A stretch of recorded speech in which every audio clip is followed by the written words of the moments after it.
Omar Quesada, ex dirigente del Partido Aprista Peruano, ha sido exalcalde de Ayacucho, también, bueno, gobernador regional, no sé si se le puede llamar la figura en su momento.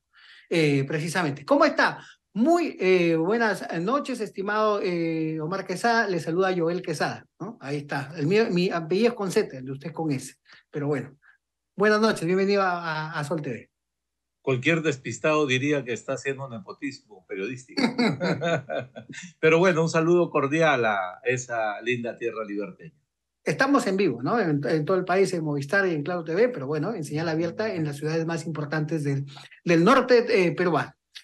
Ahora, el diálogo político con Dina Boluarte en medio de esta crisis, en medio de lo que fue el gobierno de Pedro Castillo, ella ministra de Pedro Castillo, ahora presidente de la República, ¿es pactar con el gobierno o es darle gobernabilidad? No, yo creo que la política, venida menos en los últimos tiempos, ha sufrido una grave crisis. Primero por la calidad de los que han hecho política, en resumen, aventureros y saltimbanquis que sin ninguna posición ideológica o doctrinaria, ni siquiera saber para qué sirve el Estado, se han metido a hacer política como una cuestión de un medio crematístico para solucionar sus problemas personales. Y eso lamentablemente nos ha volcado a la crisis en la que estamos. Pero si la señora Boluarte es la sucesora constitucional del señor Castillo y pide hablar, pues que se hable.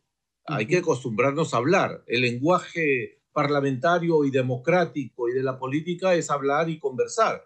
Sin duda, creo que a estas alturas, después de la experiencia de un acuerdo nacional que ha sido insuficiente, yo creo que poco va a conseguir la señora Boluarte, porque ella todavía representa en su corazón rojo que tiene las contradicciones de haber llegado al poder sin saber para qué hacer y sin tener la mínima capacidad el izquierdismo radical, y además tiene en el Congreso un grave problema, porque aquellos que seguramente entraron con ella, y son 37 congresistas, los más recalcitrantes e izquierdistas rebeldes, no quieren irse.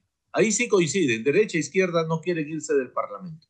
Y entonces va a servir una reunión de esas para tomarse la foto y tal vez buenas intenciones, nada más. Ya, hay algo que quiero preguntarle. De acuerdo a lo que acabo de escuchar, ¿Dina Boluarte no está preparada para el cargo? Para nada, para nada. Véala usted, las marchas y contramarchas, la contradicción entre enviar a la policía a reprimir a los manifestantes y después tener declaraciones blandas contra aquellos manifestantes que han incendiado, matado, asesinado a gente y que incluso tienen graves problemas de representación porque el origen del financiamiento a todas luces es ilegal y sospechoso. Entonces, eso nos demuestra una presidenta timorata que no tiene claramente para qué sirve el Estado, ni puede utilizar los instrumentos necesarios para poner orden en el país. Es decir, en un país desinstitucionalizado, una persona como ella no nos sirve realmente. De acuerdo. Ahora, pero ella le lanza la pelota, ¿no? De taquito al Congreso para que precisamente solucione el tema del adelanto de elecciones, ¿no? Mañana se vence la legislatura. ¿Qué cree usted que va a pasar? ¿No? ¿Este Congreso va a definir elecciones para el 2023, 2024, 2026 o quizás para la próxima generación?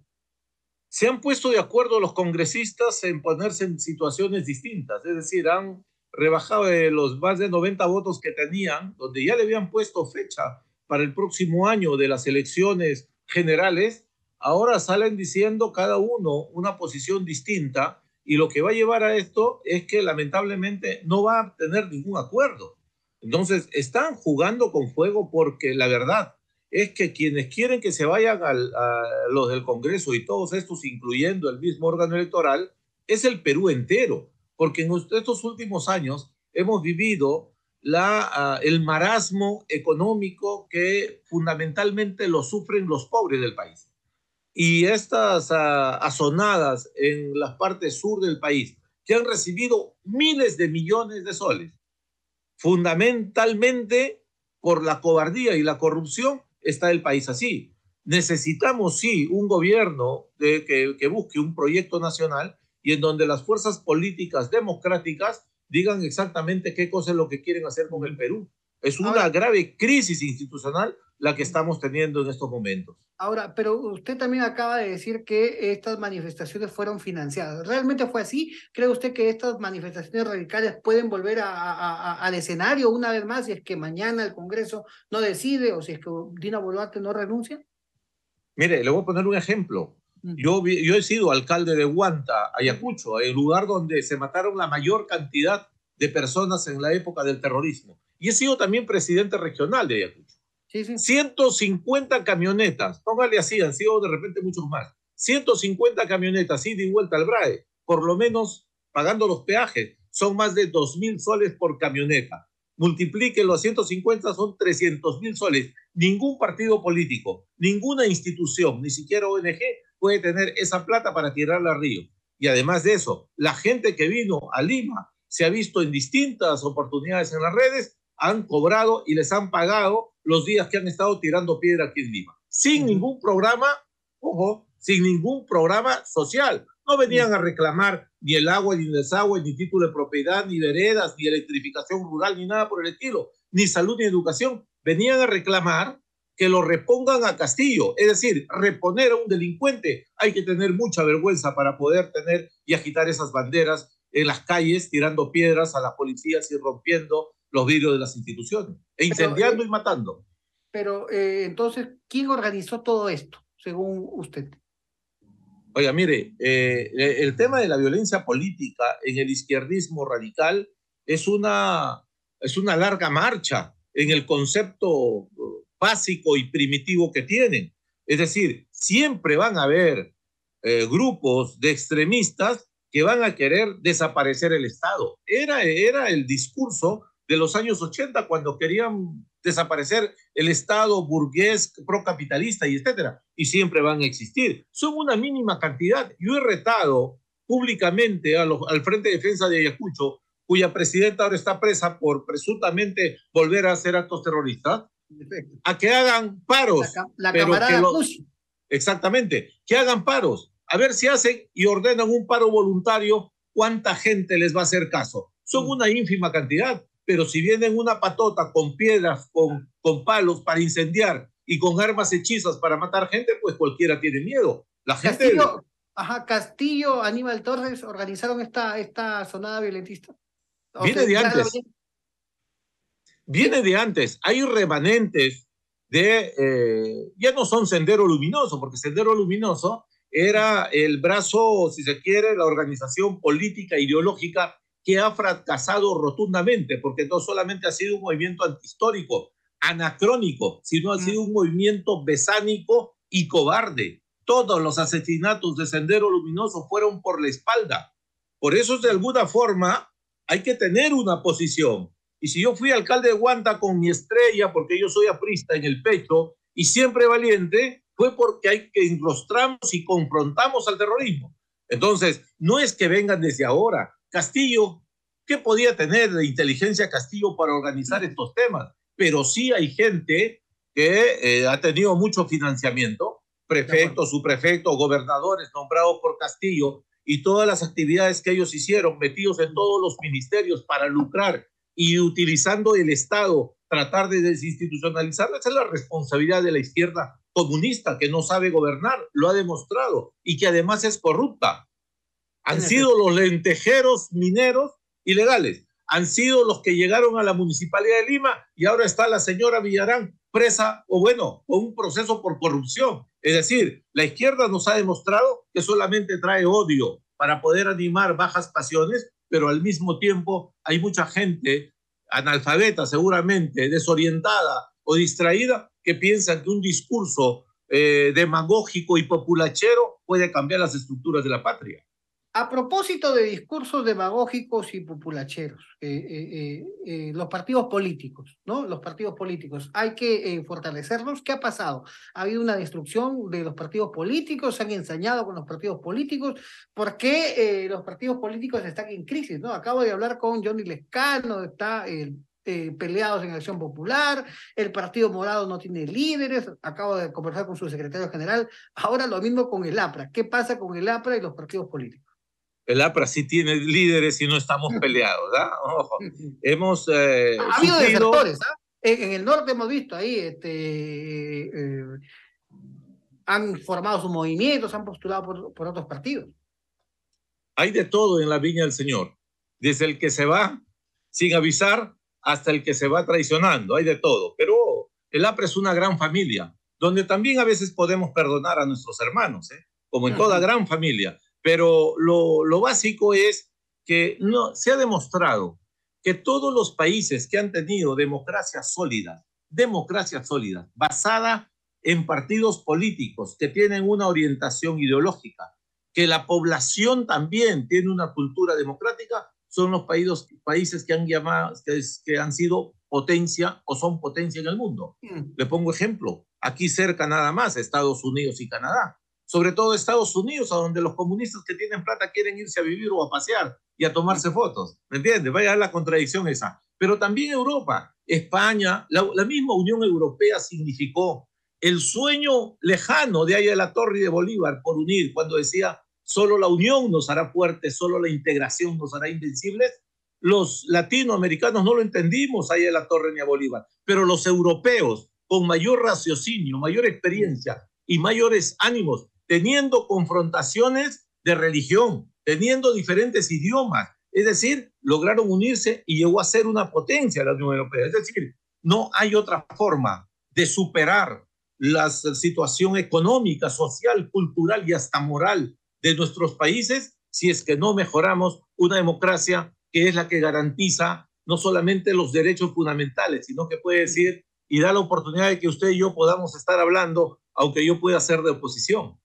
Efectivamente, pero bueno, a ver, le han presentado a ustedes una tacha, ¿no? Ustedes estaban muy ilusionados, hablé también con Jorge del Castillo, estaba muy contento, Renzo Ibáñez, dirigente del APRA, los hemos entrevistado acá también, pero les ponen una tacha, ¿no?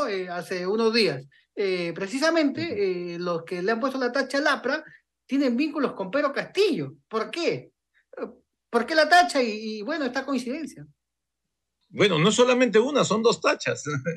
Pero es que así es, pues, cuando Sancho acompañaba al gran Quijote y al ingenioso y al más loco de todo el mundo, ladraban los perros, por supuesto. ¿Por qué? Porque hacían bulla, porque hacían temer a la gente. Hay algo que es clásico en el país y que ha merecido incluso trabajos de tesis universitarias, el miedo al APRA. ¿Y por qué? Por la consistencia ideológica, por la formación de cuadros, por la permanente vocación de sacrificio y de servicio al país y además por la mística. Es difícil ser aprista, realmente es difícil ser aprista. Por eso es que hay muchos que siempre no, como usted decía, desertan. ¿Por qué? Porque es difícil mantener y cargarse una historia sangrante, heroica, pero también todos los errores que hemos podido cometer. Y entonces los comunistas nos han visto siempre con ese temor.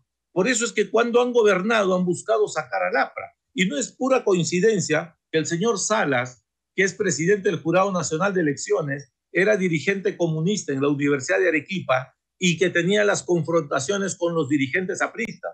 Porque si hay algo que realmente le voy a confesar, nosotros extrañamos como apristas, es que ya no hayan comunistas. Ahora son cualquier cosa, ¿me entiende? No tienen una consistencia porque ellos han comprobado que su ideología ha fracasado y que Aya de la Torre, que estamos celebrando este mes su nacimiento y que en el Día de la Fraternidad busca que todos los corazones apristas puedan levantar siempre en alto el valor y poner por encima la justicia social incluso de nuestras propias vidas y para darla por nuestro país, es que nos tienen miedo. Entonces, no hay otra cosa que el temor al APRA. ¿Y de quiénes vienen? Vienen justamente de aquellos que han fracasado y que han buscado el erario nacional como la ubre inagotable de sus beneficios personales. Pero yo les quiero decir a mis compañeros de todo el país y del mundo a través de las redes que nos ven, que el APRA emergerá una vez más y seremos testigos de la unión, de la fraternidad, de la justicia social y también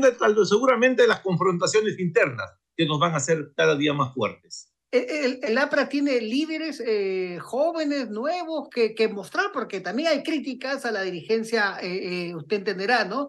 Que ha tenido el APRA muchos años. Bueno, en el APRA tenemos un viejo dicho: no hay apristas de la vieja ni de la nueva guardia, siempre hay apristas en guardia. Entonces, los líderes no nacen de la noche a la mañana, pero sí se forjan. Yo tengo dirigentes campesinos como Julio Carvajal, que es líder a su corta edad, tiene apenas 22, 23 años, es líder agrario. Tengo dirigentes universitarios que están creando su liderazgo con posición, con voluntad y con amor, como decía de la Torre. Entonces, en algún momento aparecerán, pero de lo que sí estoy seguro, y usted lo habrá podido comprobar, es que los apristas sí sabemos lo que decimos. Y si queremos llegar siempre en la lucha política, es primero a discutir. Al enemigo no se le combate, se le convence. Entonces, ese es un gran trabajo y difícil que solamente pueden hacer aquellos que están por encima de sus intereses personales. De acuerdo. Vamos a ver, ¿no?, cómo termina ese tema de las tachas. Quizás una vez más ahí se quede el APRA, ¿no? Esperemos, ¿no? ¿Cómo resuelven ahí las autoridades electorales? Le agradezco este contacto, estimado Omar Quesada. Muchas gracias por conversar con Sol TV. Yo le agradezco y permítame saludar a mis compañeros. El gran trabajo que ha significado esta etapa burocrática.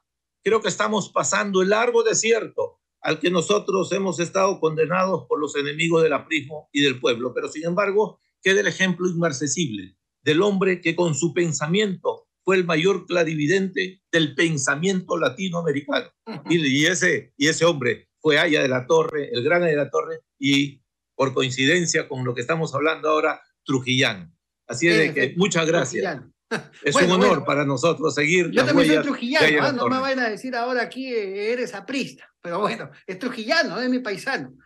Y yo por coincidencia soy trujillano, sí, pero he vivido en Ayacucho, exactamente.